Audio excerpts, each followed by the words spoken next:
Hi, this is Vicky here from BookTook, where I introduce you to the finest books from world-class experts, thinkers, and achievers.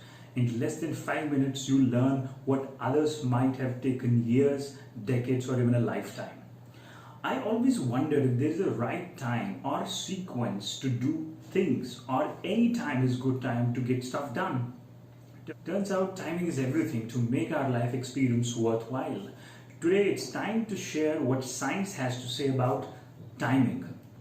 Daniel Pink, the best-selling author, in his latest book When, talks about when to, then how to, that we usually cover on this channel. So let's start with the start of anything.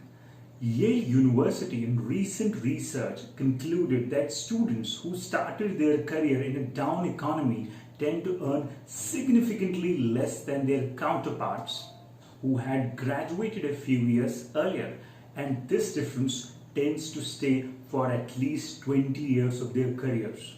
That's a terrible disadvantage concerning the livelihoods of people and how better or worse off they end up doing in money matters. Although we can't always figure out when to start, what we can do is to have some influence on our beginnings and considerable influence on the consequences of less than ideal ones. The recipe is straightforward. In most endeavors, we should be conscious of the power of beginnings, and if somehow we don't get a great start, we can try to make a fresh start. Talking of fresh start, if you will rely on just New Year's Eve to get some changes into your life, you will have very limited picks in your average lifetime of 70 years.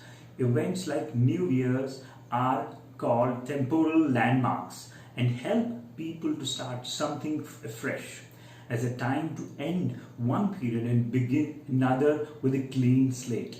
This allows people to open new mental accounts. It disconnects us from that past self's mistakes and imperfections and leaves us confident about our new superior selves. Now, when I said New Year's Eve is not the only time to have a fresh start, I meant we should use this hack of temporal landmarks and give ourselves more chances of starting again and doing well.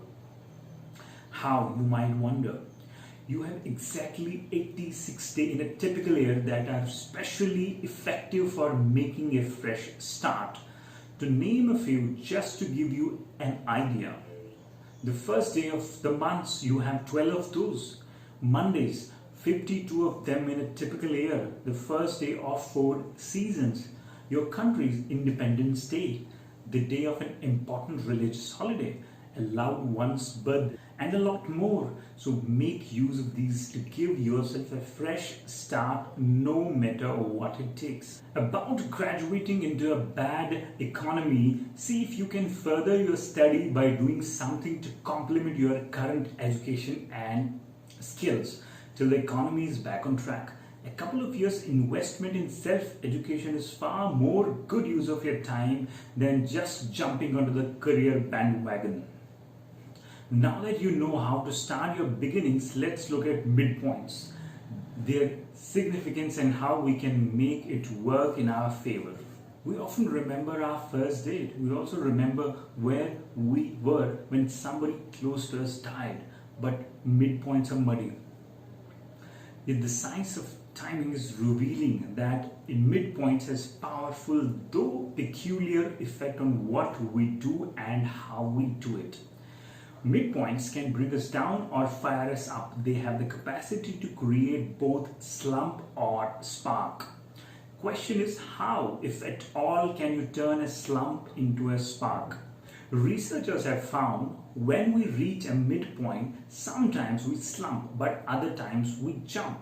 Here are 2 tactics to reawaken your motivation during a midpoint slump. Set interim goals. Yes, that hacks your midpoint slump by breaking your goals into smaller ones, because you now see midpoint differently. It's a victory lap in itself, so you avoid the gradual decline in your motivation. And once there, it's easy to sustain the effort to the actual finish line.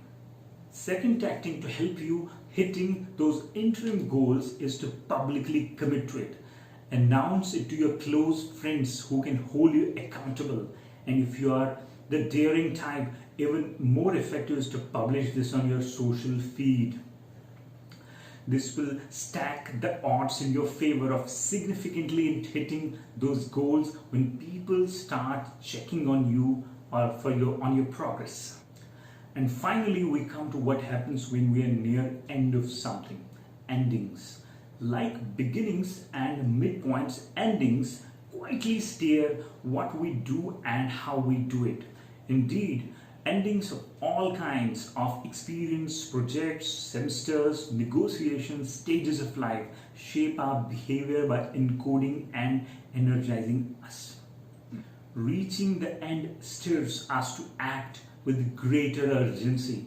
That's why deadlines are so effective and why we suddenly have energy to put massive effort to finish a subject when we knew exam was in 2 days.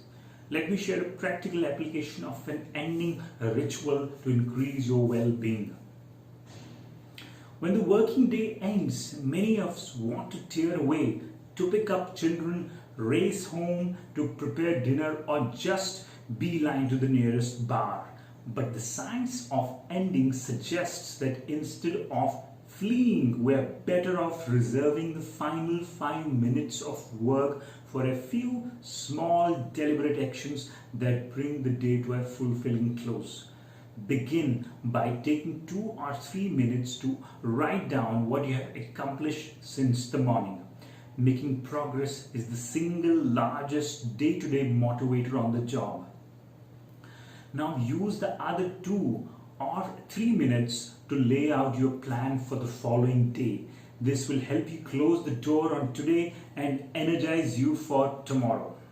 Hope you found this useful. Do like, share and subscribe, and we will continue this quest to be the best. Till then, have fun and be limitless.